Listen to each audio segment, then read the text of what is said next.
Saya dah cakap, you all tengok tu, siapa yang selama ni duk idamkan kulit yang lebih cerah, lembab, bebas jeragat yang melasma, tolong dengar video ni sampai habis, tolong baca betul-betul, tolong save video ni, tolong tengok betul-betul dan hadam ambil app tu, terus check out produk ni memang padu.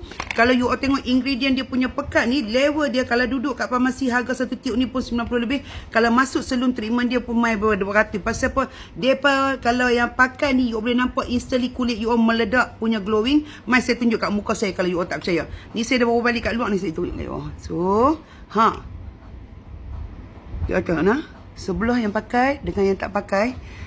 Okey, nampak tak? Dia punya instant glowing.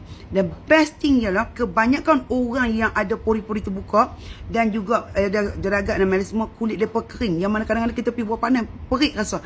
You all kena try produk ni. Kenapa? Dia melembabkan kulit kita sampaikan level yang macam, ya Allah, kulit aku ke ni? And the best thing kalau you all pakai malam, esok pagi bangun kulit nampak dia kata apa?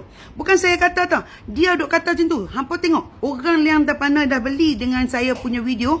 Tengok tak? Video saya untuk produk ni dah 3.7 juta. Dan ramai komen, ya Allah Datin memang menjadi. Ni adalah produk mampu milik dan mampu menjadikan kulit you all cantik. So apa lagi yang you all nak tunggu? Bawah RM20 kot promo. Masa saya beli dulu, ya Allah 30 lebih. Lepas tu bila dia buat promo, saya terus beli lagi banyak. Kenapa? Dia meledak.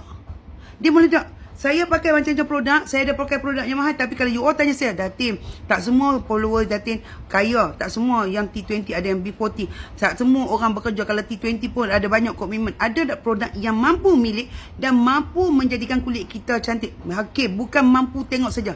Ni. Okay, again, apa dia kelebihan dia? Dia mampu melembabkan, mencerahkan dan tengok ni, dia glowing dan yang paling penting dia repair untuk kita punya melasma, kulit kusam dan juga jeragat. Okay, siapa yang ada kulit kering, tolong yang ni antara produk yang you all jangan lepaskan peluang. Okay, dapatkan di beg kuning sekarang. Assalamualaikum.